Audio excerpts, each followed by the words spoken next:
Annatier. Welcome to my world. I hope you don't plan on leaving. Because you won't be. Well Oh, then. not again.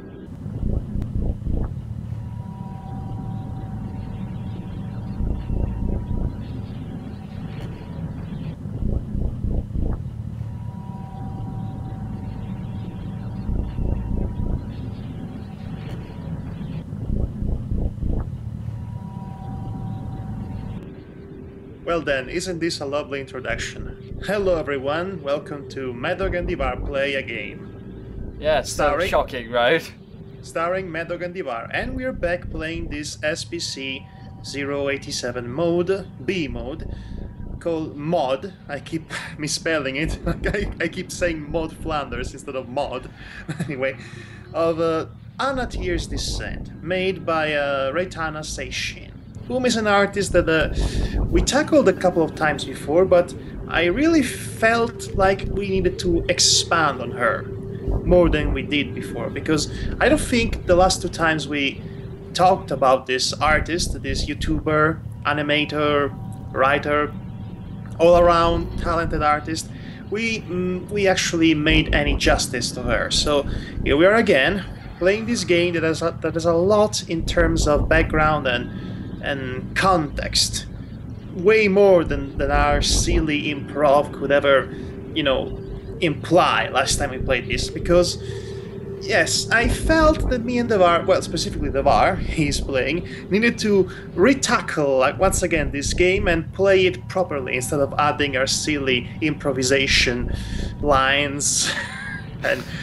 English is failing me. Anyway, so the context for this story, Annatier's Descent. To properly make you understand why this game is far more interesting than it might seem at first glance. Yes, see the details there. I think it says life's a party. Yeah, life's a party. In between the fleshy raw meat that composes the walls. So little details like that are key in our experience of this game. But yes, see if there's something else. So we need to explain who and what Annatier's is, because she gives the title of this little mod. So Annatier is basically the name Reitana backwards. Why is that? Reitana being the nickname of the artist and also her very own cartoon character. The thing about Annatier is that she is a literal embodiment, the personification, the metaphorical representation of Reitana's manic depression, because the real life person of Reitana suffers from manic depression. So Annatier actually represents that. The scary part about this is that Annatier comes basically from a real place. She's a fictional character, yes, but it's inspired by real dark thoughts that the artist had during the course of her life. And the relationship between Reitana, the cartoon character, and Annatier, the metaphor for manic depression, is basically the one of eternal frenemies. She can be her best friend, as she can be their worst enemy that would drive her to suicide or hurting herself. So basically what I'm trying to say is that she is stuck with Annatier, aka she's stuck with her manic depression, and it's part of her life, and she has to learn to deal with it. And manic depression basically consists of two phases, as the name implies. You're either energetic and super happy, or you're depressed to the point that you would even turn into a completely different person, for my limited understanding of it. So she has to take pills. So, and the story, the relationship between the two characters of Reitana and Annatier actually is told through various means and various media. There have been animations about it, comics, short proses, and also this game right here, this modding. We're finally getting to the point of this whole exercise in futility. This game has a story, a background actually set in some sort of fictional world and universe that is supposed to be the allegoric representation of her fractured mind, called Encephalus. And in this world, Reitana basically deals with Annatier on a daily basis. Annatier is actually a real person that was generated from her subconscious ailments. So it's from her mental disparity. There are no cute words to say it. So basically the story of this mod specifically, if you followed my nonsensical rant up until this point, is that Annatier basically kidnaps Reitana and locked her in this literal nightmare world built specifically to torture her and driving her to suicide. So we're playing as Reitana, basically, trying to survive this endless staircase of nightmarish hell. And I think it's high time we actually start this. This introduction was longer than I meant it to be. God, no. So like I said, we're going to play this for realsies, and we're going to see how much the bar can survive in this hellhole.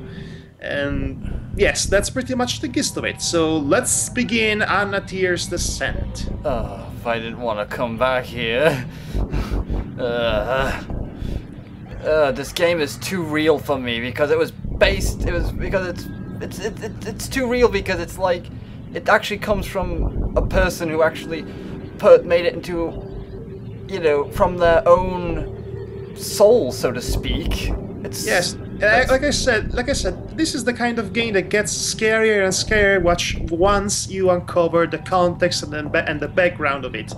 This is all based basically from real thoughts, real psychological issues that the artist had. And I actually want to say that I really morally support her, and I'm very much proud of the fact that this person found an outlet to do. Yes, an outlet, as you said. Actually found a creative and constructive way to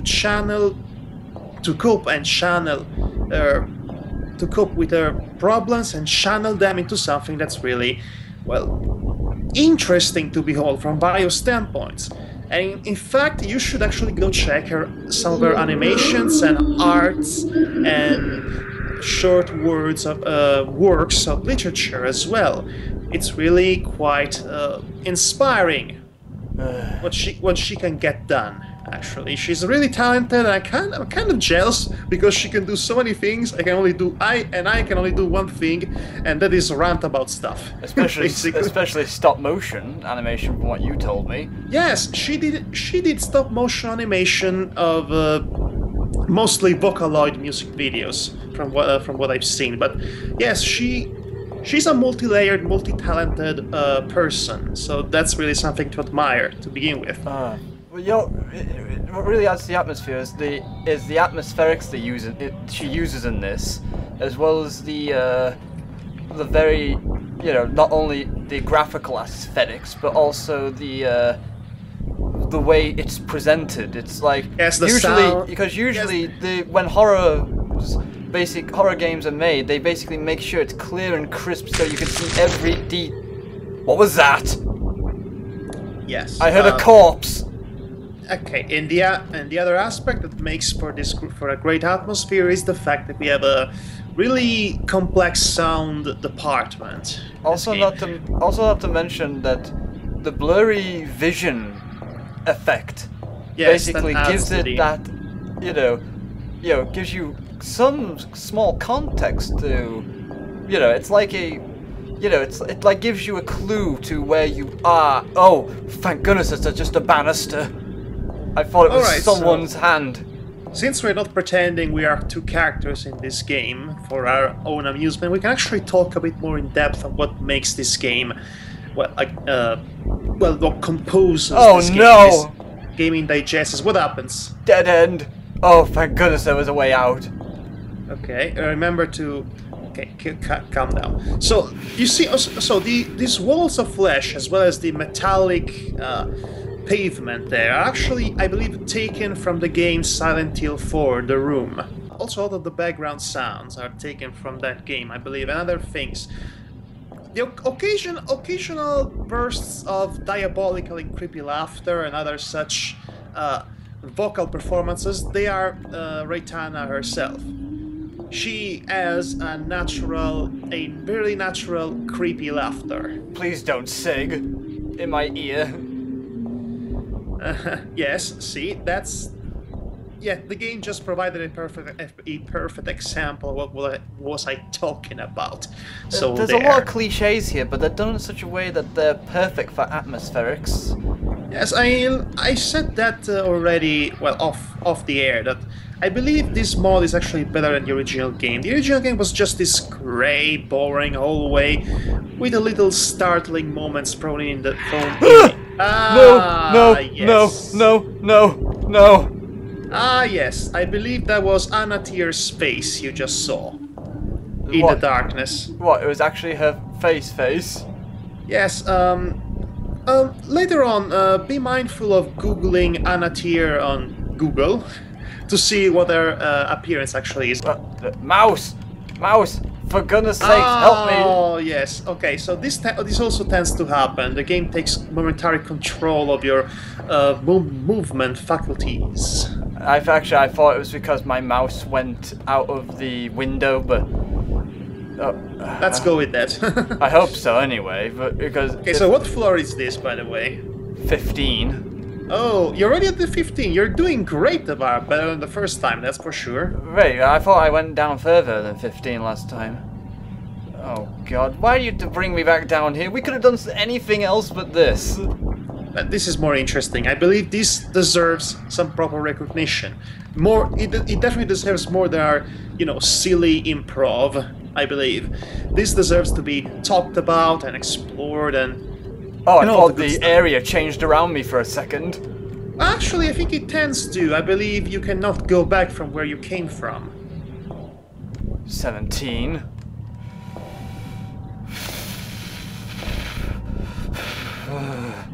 Talk to me, Devar. Talk. Well, I like red. But... Well, you got all the red you want. But I didn't want this much red. Oh, please. So... Please. Okay, there is a light and cartoonish sense of happy-go-luckiness in Reitana's style that clashes with her more obscure and dark interpretation of it, which basically represents everything she does. Basically represents the double-edged nature of her condition, both over happiness and dark depression, as in the two halves of manic depression.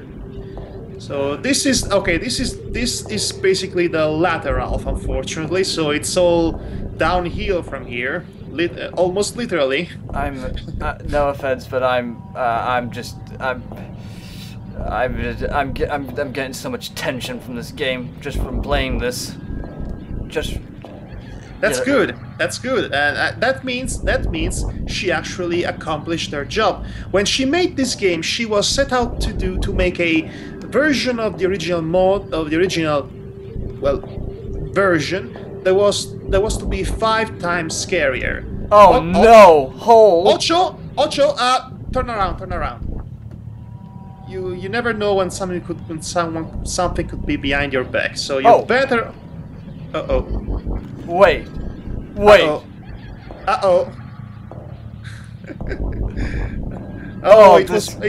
It was playing tricks with your mind. It's almost as if this game wants to kill me. It's almost as if this game is specifically programmed to give you nightmares. Why would I play this at 2 o'clock in the morning? Because it's the only time we can actually meet to do this sort of things. Wait. Oh, thank goodness, there's actually stairs there. Okay, so far so good. See, it's all atmosphere. There's barely even a hint of a jump scare moment.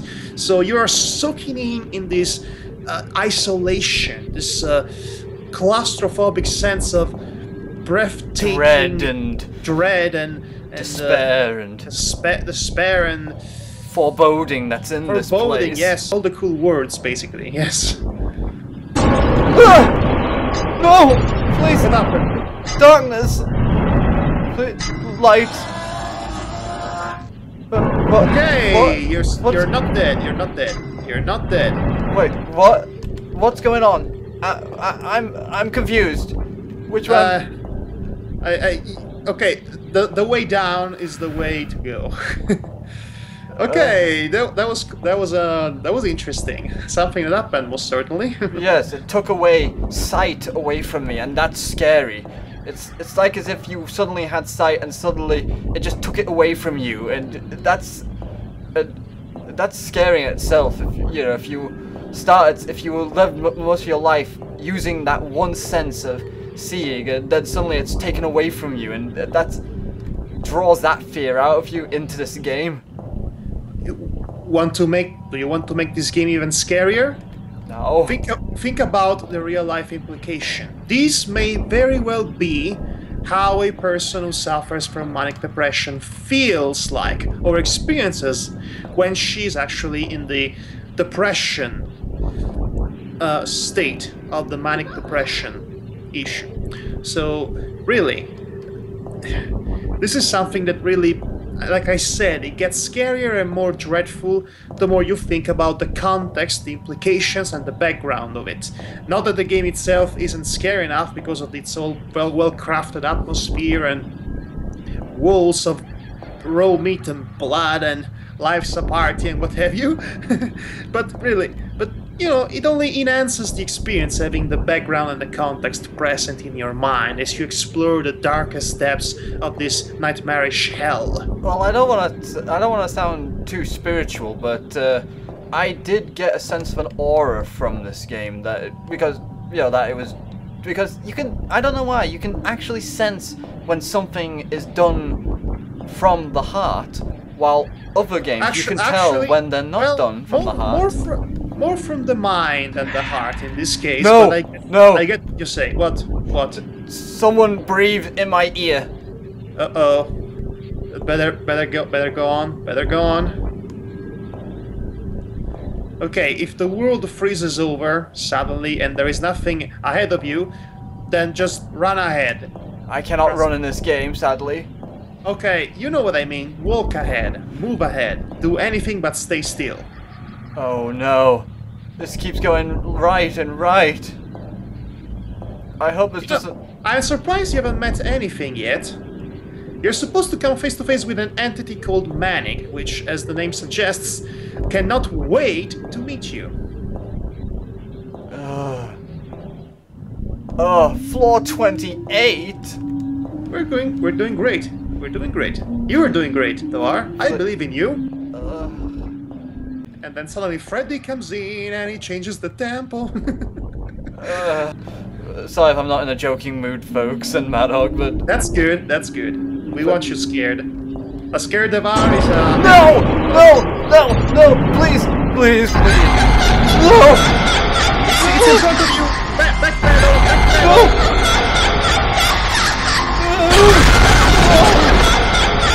You died. No.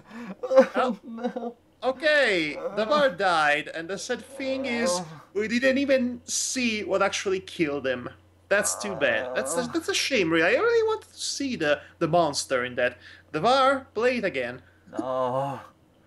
Okay. No. Okay, I think Tovar is actually done for the night, which is too bad. I really hope we will actually see something this time, but apparently we are locked in that sense of Lovecraftian isolation and unfathomable horror that prevents us to actually be able to describe the actual nature of the horror that befell us, which is kind of advantageous for the game itself in that regard. Not be able to see or feel or even describe the horror that came to get you. That's good horror. That's good horror, my friends. So, if Tovar has recovered from the heart attack,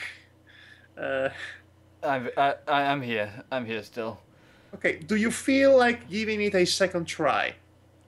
We got 21 minutes. Do you think that's enough, or do you think you want to go another 20 minutes in this thing? You can do a couple of episodes of it. Come on. Come on, Davar. One more time and I will never bother you with this game ever again. Promise. Okay, let's get back in.